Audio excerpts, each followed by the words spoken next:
Boa noite, pessoal. Tudo bem com vocês? Vamos colocar aqui tema da nossa live. Boa noite. Espero que estejam bem. Vamos colocar aqui. Muito boa noite, pessoal. Sejam todos, todas e todes, né? Muito bem-vindos, bem-vindas e bem-vindes. Hoje a nossa live ela é muito especial, porque hoje nós vamos ter, né, um bate-papo, uma entrevista sobre direitos humanos e encarceramento com um especialista. Hoje nós temos a presença aqui de Gênesis Cavalcante, que é advogado, criminalista e mestre em direitos humanos. Só aguardando ele entrar. Vou mandar o convite para a gente iniciar o bate-papo e fazer as apresentações formais. Espero que vocês gostem desse bate-papo. Vamos mandar aqui. Vou só mandar aqui o convite.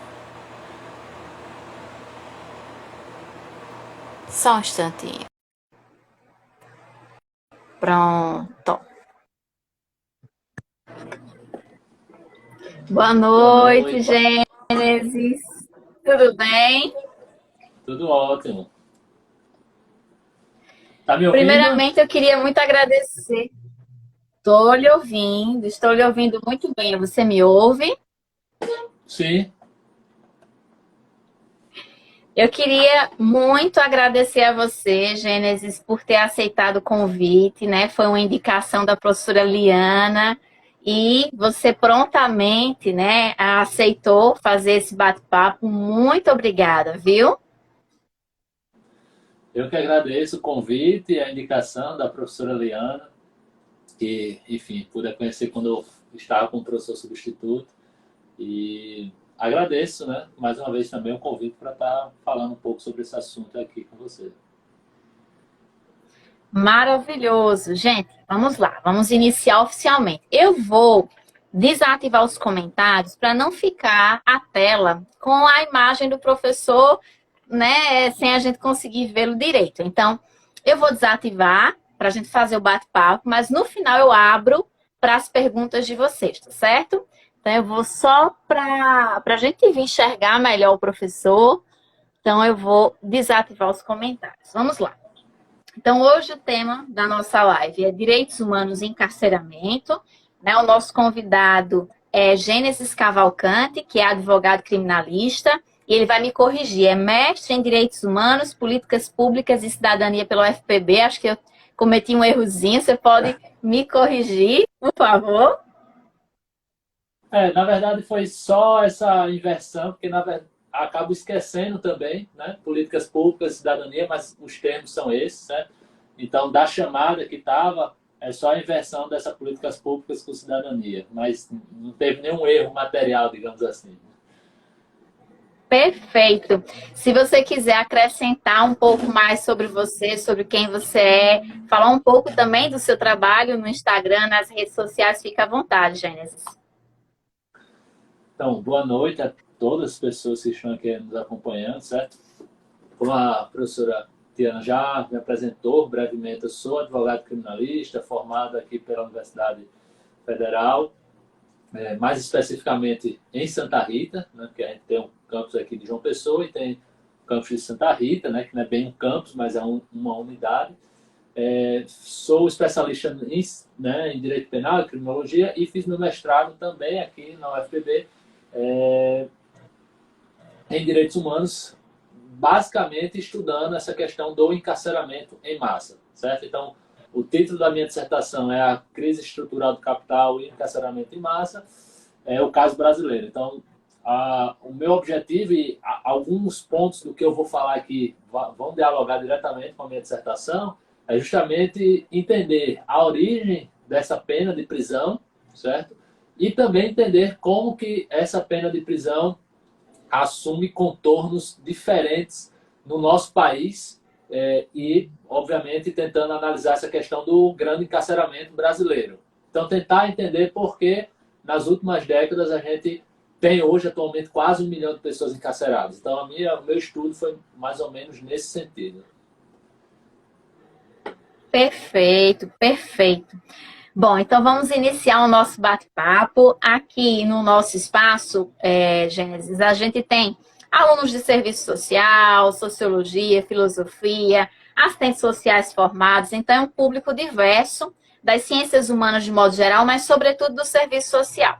Então eu vou ser um pouquinho redundante, a gente vai começar pelo começo para a gente, né, contextualizar. Eu queria que você falasse um pouquinho para a gente o que são direitos humanos e quem tem direito a eles.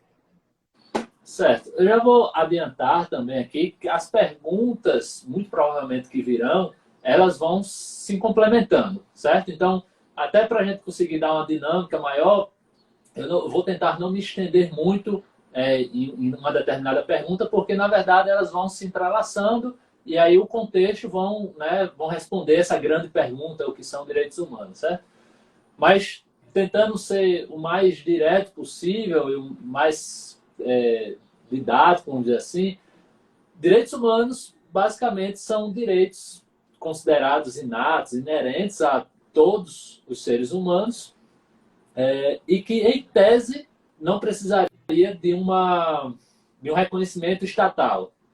No entanto, na prática, direitos humanos são aqueles direitos que são de fato oficializados enquanto direitos humanos, certo?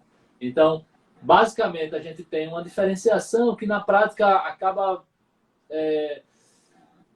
para a sociedade em geral, dando quase que no mesmo, que seriam direitos humanos e direitos fundamentais. Direitos humanos seriam esses direitos que são inerentes e inatos a todos os seres humanos, que são normatizados nos tratados internacionais, certo?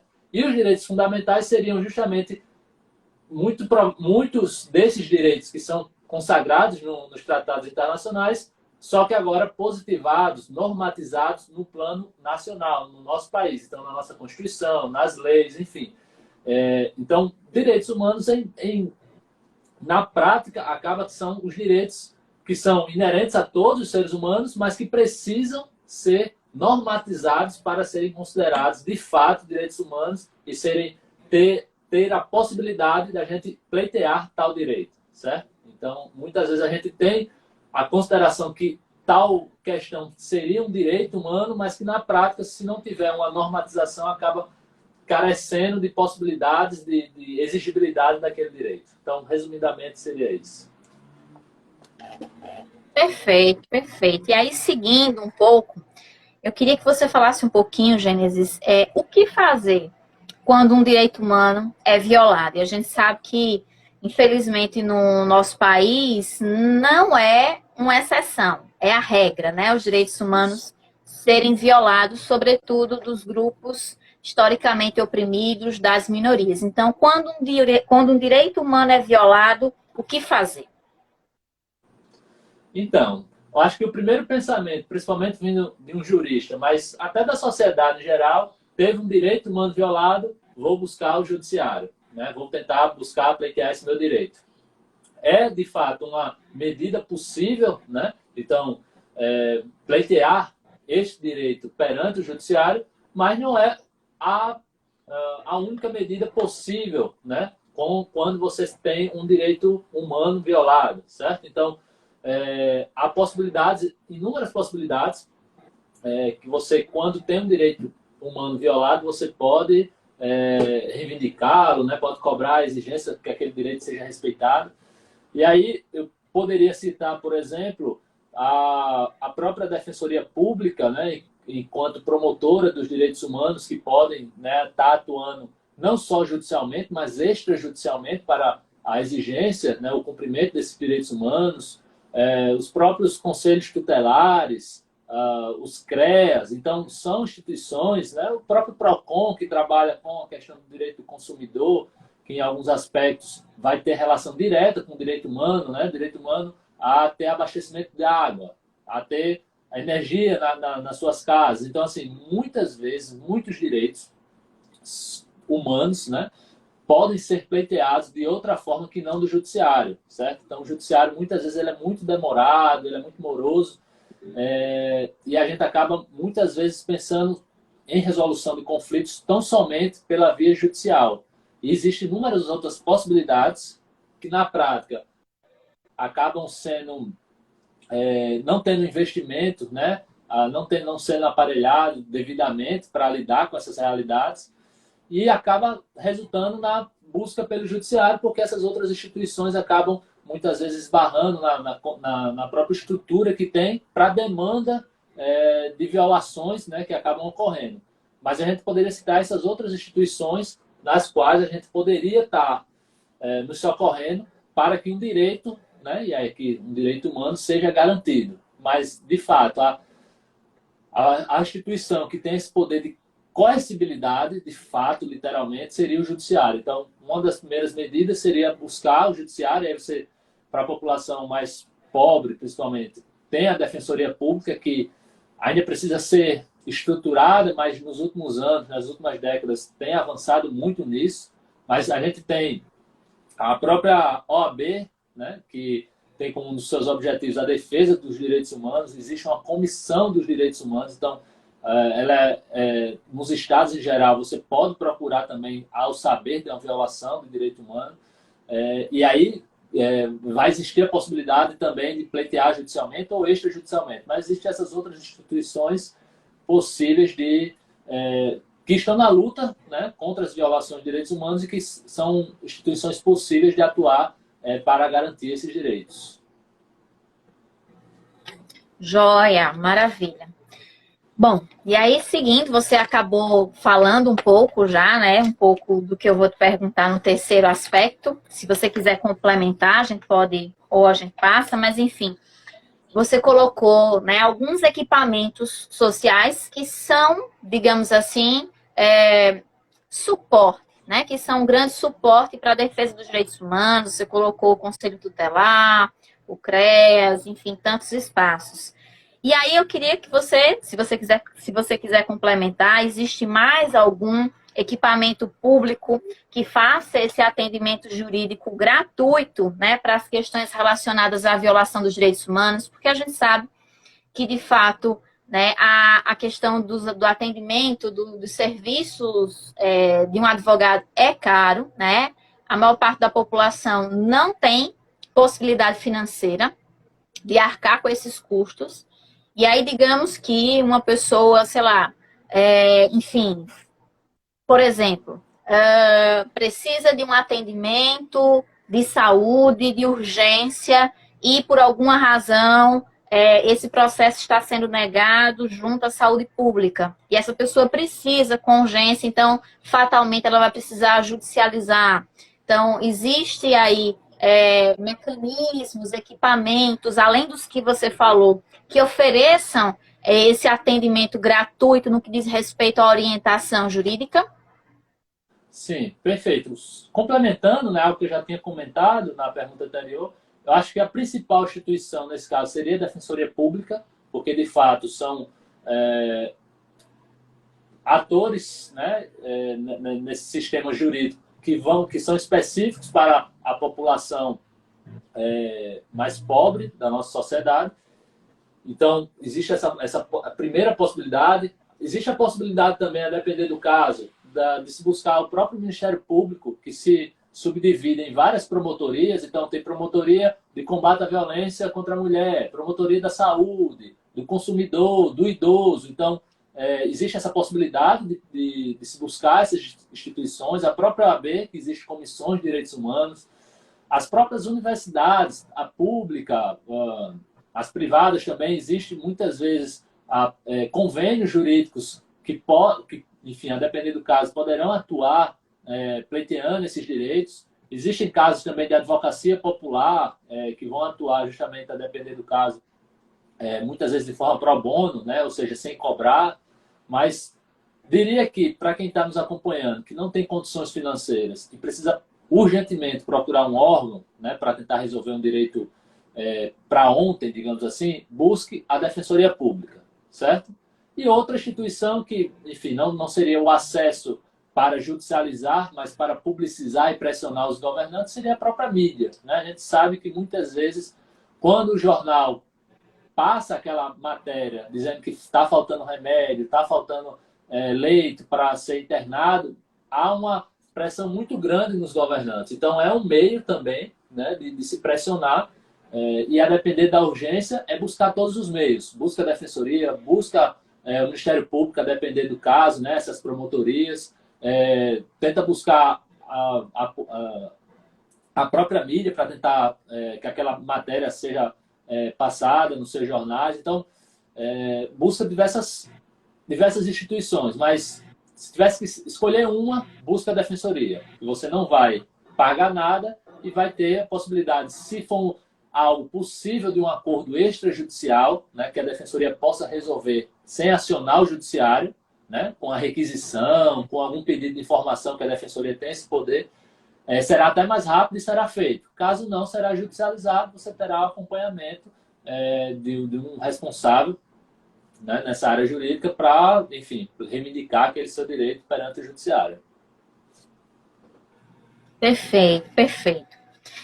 Bom, e aí eu vou para a minha próxima pergunta, Gênesis, que é: quais as razões que levam os direitos humanos a serem tão estigmatizados pela sociedade? Você, assim como eu, não deve ser estranho ter ouvido, enfim, né, presenciado falas como, né, direitos humanos são direitos apenas para defender, com muitas aspas, bandidos, né? Então, direitos humanos são direitos de bandidos, ou quem defende direitos humanos, em tese, segundo essa narrativa, seriam pessoas que defendem bandidos. Ou seja, né, os direitos humanos, falando especificamente no contexto brasileiro, são super estigmatizados. Por que você acha que isso ocorre? Esse é um ponto muito sensível, né, para mim, enquanto militante dos direitos humanos, enfim, apesar com algumas ponderações críticas, mas a gente vai poder falar um pouco mais para frente, talvez. Mas em relação até como, enquanto advogado criminalista, né, que estaria nessa posição jurídica de defender, aspas, o bandido, né, que é uma aberração jurídica no sentido de que a gente não está defendendo o ato em si daquela pessoa, mas tentando fazer com que as leis, a própria norma jurídica seja aplicada de forma justa, certo? Mas essa noção é, inclusive, muito presente nos outros atores jurídicos, na própria polícia, no próprio Ministério Público, no próprio Judiciário. Então, o advogado criminalista, de fato, atuante, ele vai poder, é quase que unânime essa sensação de estar entrando nos locais e não sendo bem visto por todas essas pessoas, inclusive até mesmo pelos outros advogados que não atuam na área criminalista, na área criminal. Então, é uma situação muito peculiar a advocacia criminal, porque é justamente o único ator jurídico, a única pessoa que vai estar ali no plano jurídico defendendo aquela pessoa. Obviamente, quanto isso não acontece com um familiar nosso, porque aí quando acontece, essa pessoa é inocente, essa pessoa foi um deslize, mas enquanto é o outro, e esse outro é negro, é pobre, é da periferia, aí esse é bandido, esse não merece ter direito, esse merece ser executado, violentado. Enfim, em relação à estigmatização, eu acho que são N fatores que não daria nem para falar em uma live, mas há muita falta. Um dos aspectos é falta de conhecimento, porque por tudo que a gente falou até aqui, direitos humanos é direito a acesso à água, é direito a saneamento básico, é direito a você ter energia na sua casa. Hoje em dia já é reconhecido, inclusive, o próprio direito humano de ter acesso à internet, né? Porque a gente consegue viabilizar uma série de direitos através da internet. É direito de você ter um trabalho, de ter uma moradia digna, de ter direito a lazer. Então, tudo isso são direitos humanos. E a partir do momento que a gente luta para que direitos humanos sejam garantidos, esses direitos estão incluídos, certo? A estigmatização, de fato, então, direitos humanos é tudo isso que a gente está comentando, mas a estigmatização, de fato, acaba recaindo em um aspecto que é justamente nas pessoas que estão encarceradas, respondendo processos criminais. E aí, aplicar o direito, aplicar a lei a essas pessoas seria algo inadmissível. Então, você garantir que a lei seja aplicada a ela seria algo inadmissível, certo? E aí, a minha análise, enfim, dos estudos que eu venho fazendo, é que não é uma ligação tão simples no sentido, porque a pessoa é presa ou porque está respondendo um processo, que ela deve ter um direito humano, né, não respeitado, um direito não observado. Há uma verdadeira relação anterior, inclusive, das pessoas que são negras no nosso país, e na sua grande maioria periféricas, moram em regiões pobres do nosso país, em que aquela pessoa ela já carrega no seu corpo essa sanha do bandido, do inimigo, do criminoso. E, portanto, ela deve ser abatida, ela não deve ter direito, nenhum tipo de direito respeitado. É muito sintomático quando a gente vê execuções nas comunidades do nosso país, em que antes de qualquer tipo de investigação, as pessoas já são apontadas enquanto bandidos. E veja como isso é tão forte que, às vezes, muitas vezes, até quando crianças são executadas, várias imagens são veiculadas na internet tentando relacionar aquela criança à atuação no tráfico de drogas na comunidade. Então, aquelas pessoas que moram naquela região, que não coincidentemente, na sua esmagadora maioria, são negras, portanto, e também pobres, certo? Já carregam essa taxa do inimigo que deve ser abatido, do inimigo que deve ser encarcerado, da pessoa, da não pessoa, né? Uma cidadania de segundo, terceiro, quarto grau, na qual estes direitos que nós temos positivados na Constituição, na Lei de Execução Penal, no Código Penal, nos tratados internacionais, não devem ser aplicados, certo? Então, a estigmatização ela vem nesse sentido em que a nossa sociedade já entende aquela pessoa que vai ser criminalizada, que vai responder um processo criminal, que estão superlotando nossos presídios, mais uma vez repito, a sua esmagadora maioria, pessoas negras, pobres, né, moradoras das periferias do nosso país, como verdadeiras inimigas e, portanto, elas não devem ter direitos assegurados. Então, antes mesmo de serem processadas ou estarem presas, elas já devem ter direitos violados. Então, quando há, na verdade, um subterfúgio em que eu não posso publicamente, de forma clara, dizer que aquela pessoa deve ter um direito violado, deve ser presa, deve ser executada, deve ser torturada porque ela é negra.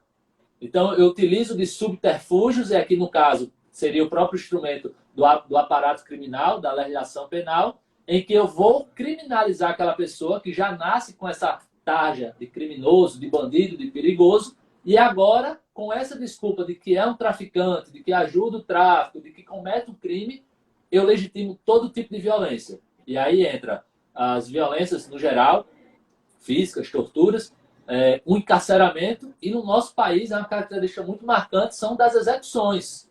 Então a gente tem um encarceramento, super encarceramento, mas a gente tem um número gigantesco de pessoas executadas de forma cotidiana por nossas polícias, certo? Então eu acredito que essa estigmatização, ela utiliza desse subterfúgio, né? A estigmatização dos direitos humanos, seriam os direitos dos humanos, né? Que o pessoal fala, direitos só das pessoas que são classificadas enquanto bandidos, um subterfúgio para negar direitos à nossa população negra, que na sua grande maioria forma nossas periferias. Nossa, muito bom. Forte, né? É uma reflexão muito pertinente, muito forte.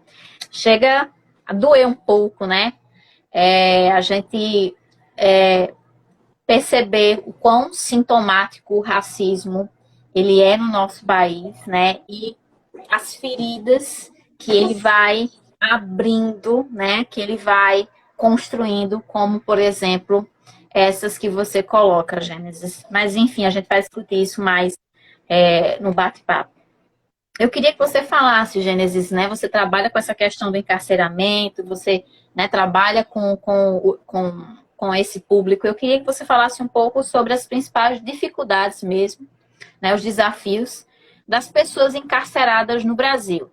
Obviamente, pode parecer uma pergunta assim que a gente meio que já sabe a resposta, mas eu venho sentindo, Gênesis, que é importante repetir o óbvio às vezes, porque parece que esse óbvio não é tão óbvio, né?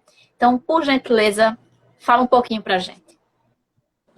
Concordo perfeitamente, né? Há anos que venho discutindo na universidade com colegas em que a gente chegou ao ponto de defender o normativo jurídico é praticamente um ato revolucionário, no sentido de que, na esmagadora maioria, nada da lei é cumprido, certo? Então, no que se refere, obviamente, à garantia de direitos da população que é tão explorada, certo? E principalmente falando aqui das pessoas que são encarceradas. Então, a dificuldade das pessoas encarceradas, ela é gigantesca, e aí eu, talvez retomando ou adiantando já uma possível pergunta em relação aos direitos das pessoas que são encarceradas, a gente tem a nossa lei de execução penal, que é, se não estou enganado, não sei se é 8.072, enfim, esqueci a numeração dela, mas a LEP, ela traz uma série de direitos e deveres também das pessoas encarceradas,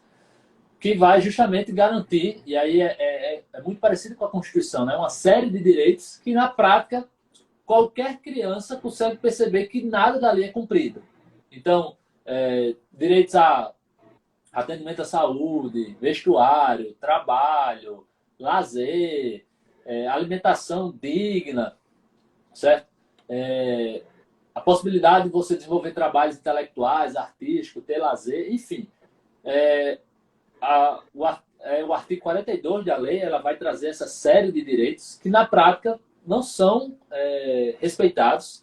E aí tem um juiz no Amazonas, que se chama Luiz Carlos Valois, que ele fala justamente que se a prisão que está na lei não existe, e de fato nada do que está ali é cumprido, então toda prisão ela é ilegal. Então, ter em mente isso é fundamental para toda essa nossa discussão e para o que a gente vai falar daqui para o final da live, que toda prisão ela é ilegal, no sentido mais normativo possível, ou seja, o que está na lei não é cumprido, certo? E aí a grande questão é justamente, que a gente talvez problematize se der tempo, é que ela foi feita para não ser cumprida, porque estas pessoas que estão lá encarceradas merecem todo tipo de tortura, certo?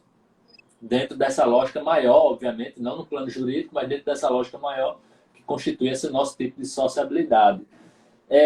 Então, mas tentando voltar à pergunta, as dificuldades são muito dessas, né? Enfim, a superlotação, certo? Então, você superlota os presídios, então já traz uma série de prejuízos. A alimentação, que não é uma alimentação digna em geral. Falta de remédios, que muitas vezes são as famílias que têm que levar.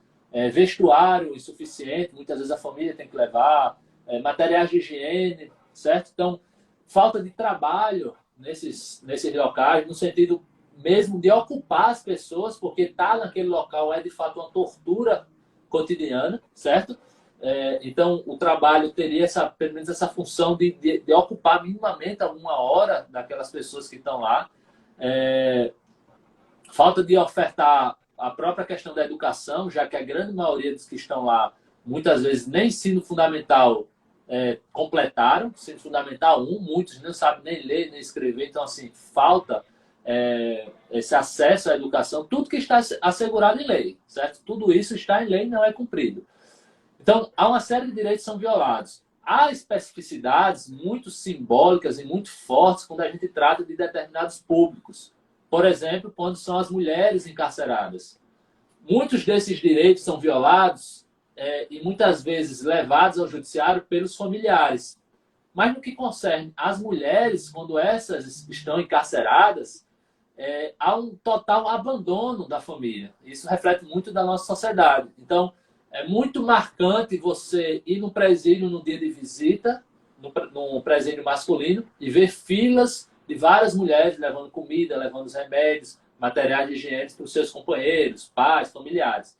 E no dia de visita em presídios femininos, você não vê praticamente nenhuma fila. E muitas vezes, quando vai, é uma mãe, certo? Então, o companheiro abandona completamente. No geral, a família abandona completamente as mulheres que estão lá encarceradas. Então, muitos direitos que são violados não tem uma pessoa que está aqui fora do presídio para lutar por ela, nem levar materiais mínimos, né, de dignidade para aquelas pessoas. Então, há uma especificidade muito grande. O próprio juiz que eu citei aqui, o Carlos Valois, ele fala muito isso, que no local que ele trabalha, né, no fórum, existe, e ele trabalha numa vara de execução penal, que lida justamente com né, com as pessoas que estão encarceradas, seus processos, enfim. E em relação aos homens, existem as familiares lá pleiteando, pedindo agilidade nos processos. Em relação às mulheres encarceradas, praticamente não existe ninguém, certo? Então isso é muito simbólico. Então é uma violência muito gritante, muito visível, né? Em relação ao encarceramento feminino e também no que concerne ao encarceramento do público LGBT, e aqui trazendo, né, de forma mais objetiva em relação às pessoas trans, às travestis, que até hoje muitas vezes são encarceradas, as mulheres trans, as travestis, em presídios masculinos. Com muita luta conseguiu-se alas específicas para elas, e com muita luta ainda é difícil ainda de implementar que estas mulheres trans ou travestis sejam de fato encarceradas em presídios femininos. Ainda há uma luta muito grande, certo? Então, assim, você imagina o que é ser colocada no presídio masculino superlotado, o que é que não acontece com as travestis e as mulheres trans. Então, há uma especificidade, além do abandono, que já precede o próprio encarceramento, certo? A gente sabe muito bem. Elas são, muitas vezes, colocadas em presídios masculinos. Hoje há uma redução, né? Há uma luta muito grande em relação a isso, mas ainda, muitas vezes, elas ficam em alas separadas, mas ainda é muito frequente quando são presas na delegacia, né? Então, sofrem uma série de violências, casos de raspar o próprio cabelo dessas mulheres. Então, é uma violência muito específica e muito forte, certo? Então, assim, todo esse público já é violentado, né? Então, quando a gente trata de determinados públicos, essa violência triplica, enfim, ela é potencializada de uma forma que dói até quem já lida com isso de forma cotidiana, porque é uma violência muito brutal.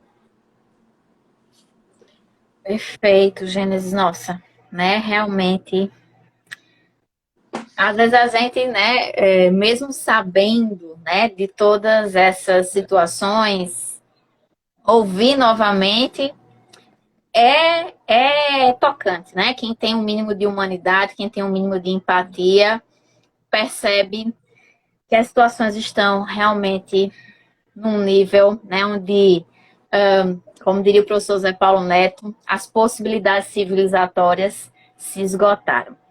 Eu não vou nem fazer uma pergunta, porque você já de certa forma, aqui já colocou, obviamente, pelo que você coloca aqui. A realidade do sistema carcerário brasileiro está aquém, né, das normativas internacionais. Você já disse isso para a gente aqui, já explicou, né, infelizmente. Então, eu vou para a minha pergunta de fechamento, para depois a gente ir para o público aqui, para o debate. Eu queria te perguntar, você já colocou o cenário muito bem, Gênesis, eu queria te perguntar, diante de tantas problemáticas, o que é que a gente pode fazer para mudar a estrutura carcerária no Brasil e preservar direitos humanos? Quando eu falo o que é que a gente pode fazer, não individualmente, obviamente, porque individualmente a gente não pode nada. Coletivamente, enquanto sociedade, o que é que a gente pode fazer para mudar essa realidade? Perfeito. É uma pergunta que daria uma live, né? Estratégias possíveis para lidar com essa realidade. Eu acho que o primeiro fator que eu iria desenvolver, mas obviamente a live ela tem uma duração, é entender que a pena de prisão ela nem sempre existiu, certo? Então há um livro muito clássico que, enfim, eu acho que o pessoal do direito, sociologia, psicologia, enfim, várias pessoas já devem ter estudado, que é o de Foucault, certo? Vigiar e Punir, que fala justamente da origem da pena de prisão. Eu deixo até como indicação ele também, mas um outro livro que eu acho que trata melhor isso, que é justamente Punição e Estrutura Social, né, de Rush e Kirchheim, né, fácil de encontrar, inclusive PDF na internet. O vigiar e punir é mais fácil, mais conhecido, mas esse outro é anterior e trata justamente dessa origem da pena de prisão, certo? Porque a prisão ela existe há muitos séculos, mas ela era um local em que as pessoas ficavam, né, eram colocadas esperando uma pena final, eram decapitadas, enforcadas, enfim, esquartejadas, mas não era a pena de prisão. Então a pena de prisão ela surge em um determinado período histórico e não coincidentemente quando surge justamente o capitalismo, certo? Então, a minha dissertação trabalha um pouco isso. Esses livros que eu citei também já dão uma base boa. Então, tenha em mente que a prisão, a pena de prisão nem sempre existiu, é importante para que a gente tenha em mente que ela pode deixar de existir. Então, com essa resposta, eu já adianto que a minha perspectiva é uma perspectiva abolicionista, no sentido de que eu acredito e luto para que a prisão, a pena de prisão dele existir. Principalmente por tudo que a gente já colocou, porque a pena de prisão ela é colocada de forma não igualitária, no sentido de que ela é criada e aplicada para determinados públicos, na sua esmagadora maioria, a população negra e periférica do nosso país e do mundo como um todo. Então, e aí vem justamente a questão, quais estratégias que a gente pode fazer para reverter esse quadro? É óbvio que lutar para que o que já está oficializado, documentado, positivado em lei é importante para garantir a mínima dignidade dos que já estão lá agora, certo? Mas eu acredito que numa perspectiva de redução para um possível abolicionismo, né, que é o que eu luto, entendendo que a gente não vai conseguir isso agora e não vai conseguir dentro do modo social de sociabilidade capitalista, não vai. Ela é necessária ao capitalismo, a prisão, prender esses corpos, essas pessoas indesejáveis, né? Ela é necessária a esse modo de produção. Eu entendo que uma primeira medida já aplicada em muitos países seria justamente o que se chama de números clausus, ou seja, cláusula fechada. Só entra no presídio se tiver vaga. Se não tiver vaga, não entra. Então, se essa pessoa vai entrar, outra tem que sair. Considerando que nossos presídios estão superlotados, a gente teria que ter, mais ou menos, sair 2 pessoas para entrar uma, até o ponto de equalizar. Então, não é construir mais presídios para que a gente acabe com a superlotação, até porque não vai acabar. É igual construir pista para acabar com o engarrafamento. Quanto mais pista tiver, mais carro vai ter, mais engarrafamento vai ter. Então, quanto mais presídios tiver, é o que um autor europeu, Matiense, fala a prisão ela é insaciável. Então, se você construir 10 presídios hoje, amanhã esses 10 presídios estarão aqui superlotados. Então, essa cláusula fechada, números clausus, que já foi decidida, inclusive no STF, aplicado aos adolescentes infratores, em que, se tiver superlotado, não pode entrar ninguém se não aparecer uma vaga. Então, essa seria uma primeira possibilidade jurídica, certo? Que já foi aplicada em outras partes do mundo, Estados Unidos, alguns países europeus, inclusive no Brasil, para adolescentes infratores, então é possível. É urgente uma nova política de drogas, que é a principal responsável pelo encarceramento no nosso país. Em relação às mulheres, gira quase perto de 70% das mulheres encarceradas relacionadas ao tráfico de drogas, certo? Então, você mudar justamente a política de drogas, né? E aí entender, eu falo um pouco isso também na minha dissertação, entender quando é que surge a criminalização, quais são os seus motivos, quem é que é encarcerado, criminalizado por causa dessa nossa política de drogas é fundamental. Então, trabalhar ela no âmbito da saúde e não da criminalização. Então, ter uma nova política de drogas é fundamental. O próprio Valois, né, que eu citei, o juiz, ele tem um livro que fala justamente sobre a questão da guerra às drogas. Então, mudar a política de drogas é fundamental. Reduzir a nossa legislação penal, a quantidade de crimes que nós temos. Hoje a gente tem mais de 1.500 tipos penais, ou seja, mais de 1.500 crimes. Né? Então, a gente tanto ato classificado enquanto criminoso que nenhum jurista sabe o que é crime, né, na sua completude. Então, apesar disso, há um número muito reduzido das pessoas que são encarceradas, os tipos penais. Né? Então, gira muito em crimes patrimoniais e o crime relacionado a tráfico de drogas, que é uma discussão, inclusive, em colocar como um crime patrimonial também.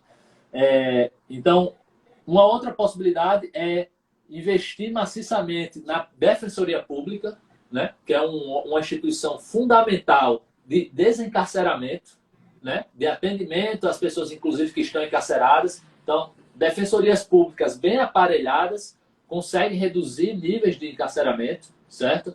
Fazer com que, coagir de forma, no sentido legal, que os próprios juízes, tribunais estaduais sigam entendimentos de desencarceramento, de contenção do poder punitivo em relação aos tribunais superiores. Então, os tribunais superiores, STJ, STF, tem muitas decisões que poderiam ser aplicadas e reduzir as pessoas encarceradas, o que não é na prática aplicado. Então, por exemplo, o Tribunal de Justiça de São Paulo, para toda condenação por tráfico de droga, aplica um regime fechado. A pessoa vai para o regime fechado, mesmo que receba uma pena de 4 anos, 5 anos, quando na prática deveria ir para um regime aberto ou semiaberto. Os tribunais superiores mudam essas decisões, sabem, já reclamaram várias vezes publicamente que o TJ, o Tribunal de Justiça de São Paulo, não está seguindo o entendimento deles, e eles continuam. Então, essa lógica punitivista de prender, prender, prender, encarcerar mais e mais, poderia também ser atenuada nesse sentido. E, obviamente, né, são algumas medidas que a gente pode trabalhar para reduzir, mas é lutar pela mudança dessa nossa sociedade. Então, enquanto houver capitalismo, existirá pessoas, né, marginalizadas, existirá pessoas que serão indesejadas nesse sistema, e existirá aparatos para criminalizá-los e portanto, encarcerá-los. Na nossa particularidade, além do encarceramento, há a particularidade da execução. Então, são corpos, são pessoas que são consideradas não pessoas, pessoas que podem ser eliminadas a qualquer momento, certo? Então, a nossa particularidade ela é muito forte nesse sentido. Então, mudar por uma mudança de sociedade ela é fundamental. E, ao mesmo tempo, enfim, né, construir essa sociedade, lutar por uma sociedade literalmente antirracista, que combate, de fato, que tenha igualdade de gênero. Então, essas, se você perceber, são na grande maioria, são crimes que estão sempre relacionados. Então, para você ter mudanças mesmo, você precisa atuar em várias frentes. Então, não adianta, por exemplo, só mudar essa política de drogas.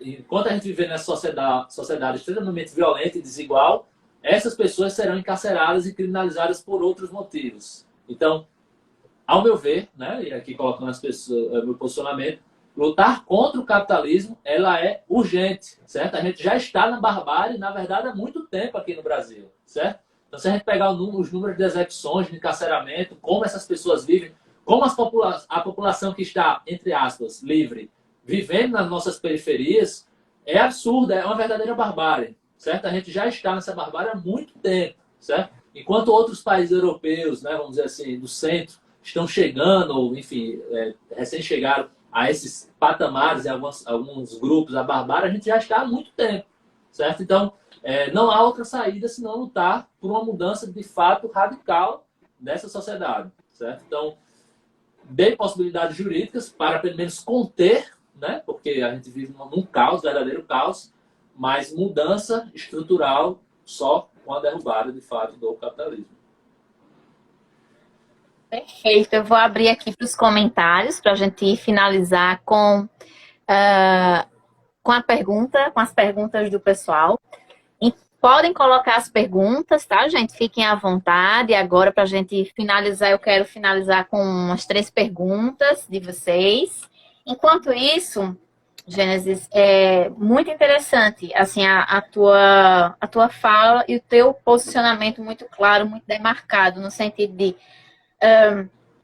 compreender que as problemáticas estruturais, elas só vão conseguir ser superadas com medidas que também são estruturais, né? Como você coloca, a ruptura com esse modelo de sociedade.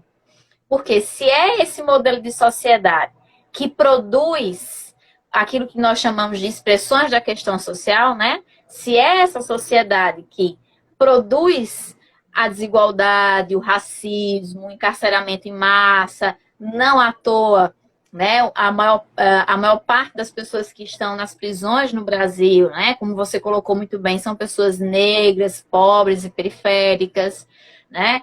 Todo esse processo de desumanização, né, de uma classe muito específica, que é a classe trabalhadora, isso precisa ser dito, né? Porém, isso não é comum de ser dito, pelo menos em algumas áreas. Eu não sei se para você isso é comum, mas para mim é muito legal encontrar alguém, alguns segmentos, algumas pessoas que têm um comprometimento de classe.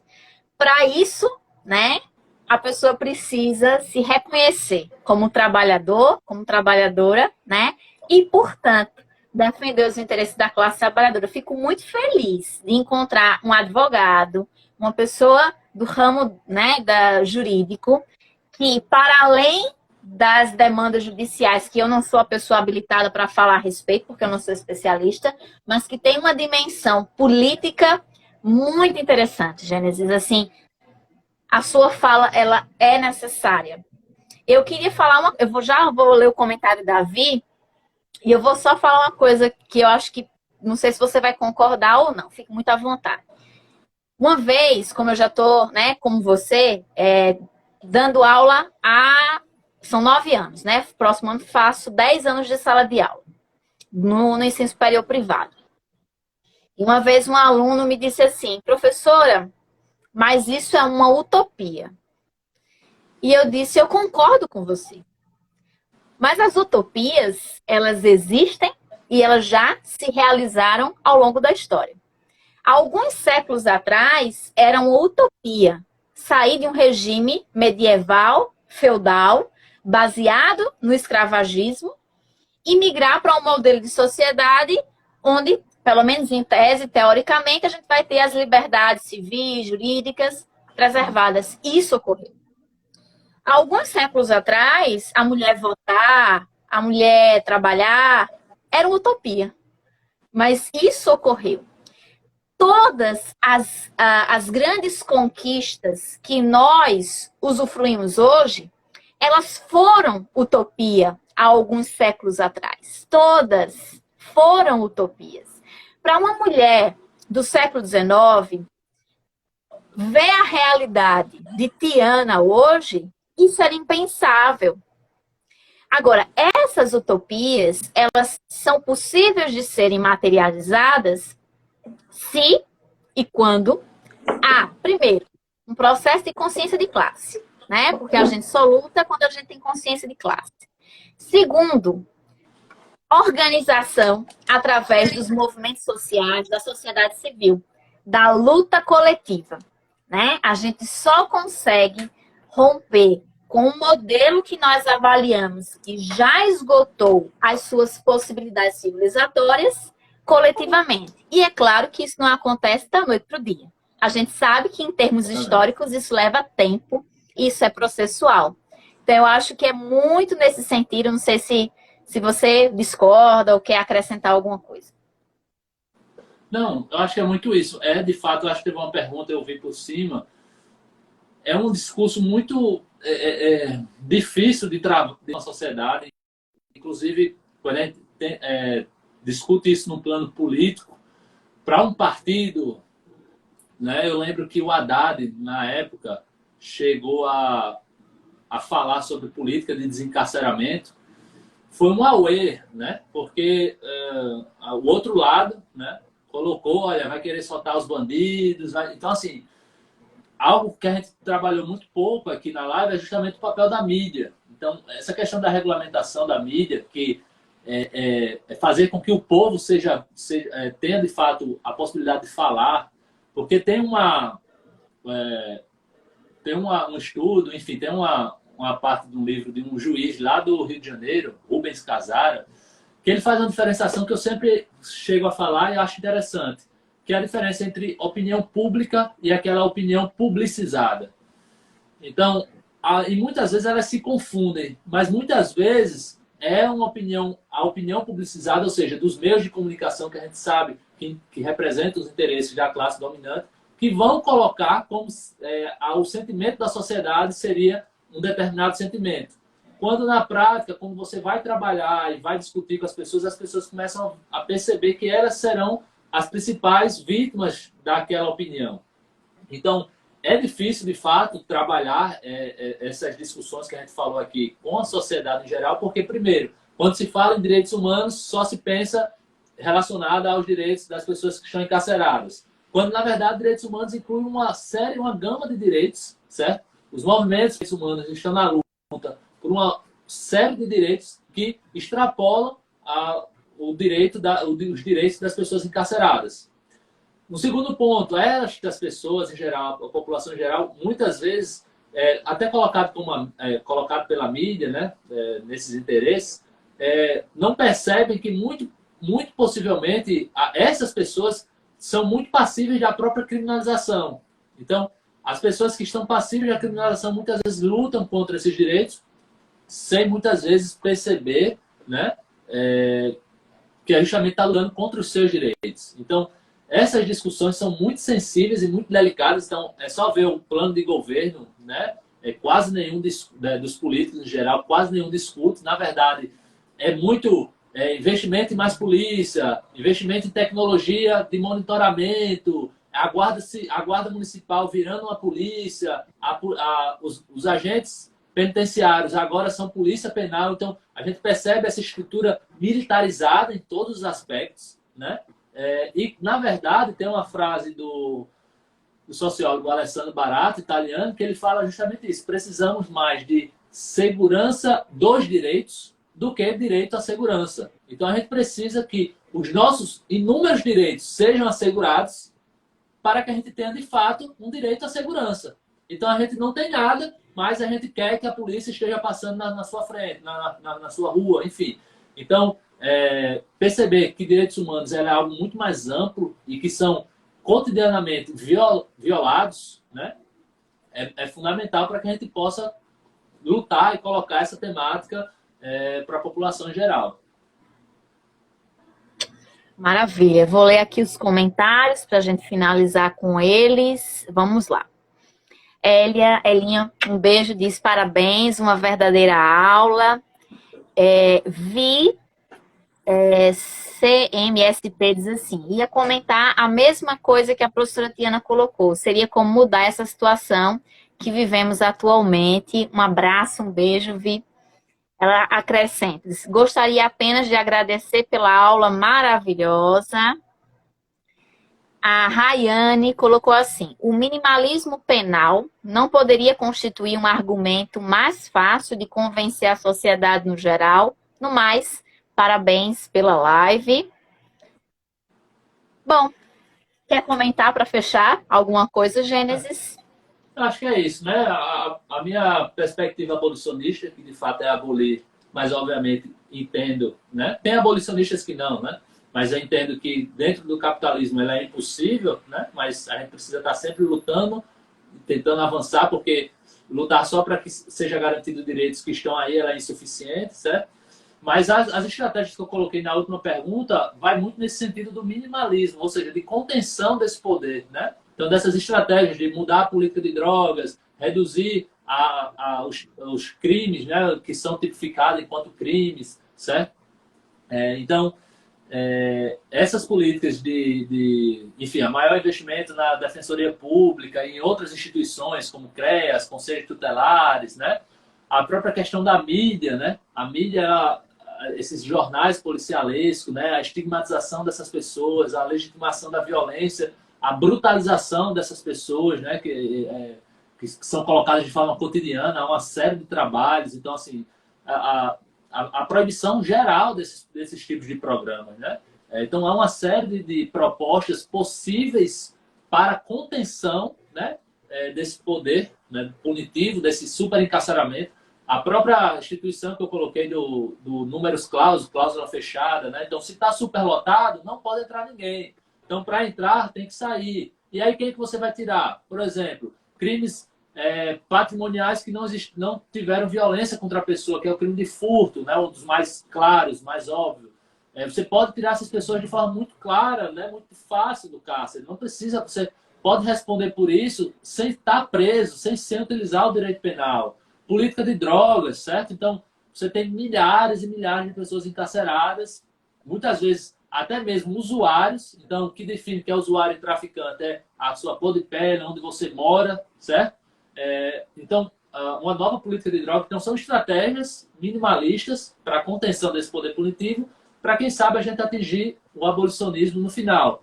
Mas, obviamente, se a gente não lutar por um novo tipo de sociedade, lutar por uma sociedade verdadeiramente antirracista, de igualdade de gênero, sem violência contra LGBTs e afim, assim por diante, a gente não consegue mudar mesmo com a derrubada do capitalismo, certo? Porque são violências que são muito presentes na sociedade, então a gente precisa estar de forma muito constante lutando em relação a essas pautas, mas é urgente. Como a gente já falou, a gente já está na barbárie, certo? Então, assim, há um aprofundamento da barbárie, mas a gente precisa de uma luta, de uma verdadeira mudança, e lutar só pelo que já está garantido no direito não é suficiente, certo? Então, é colocado justamente essa ideia da igualdade formal, né? Como não deu para falar muito sobre isso, mas como os direitos são iguais para todos, na prática não são, certo? Quem atua, por exemplo, na advocacia criminal, a gente sabe. Se seu cliente for preso na periferia, ele vai ser muito provavelmente enquadrado como traficante.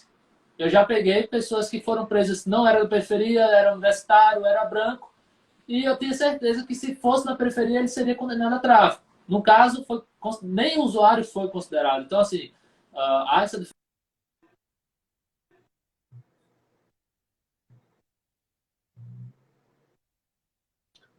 O áudio cortou para mim, Gênesis, não estou te ouvindo. Cortou para vocês também, gente?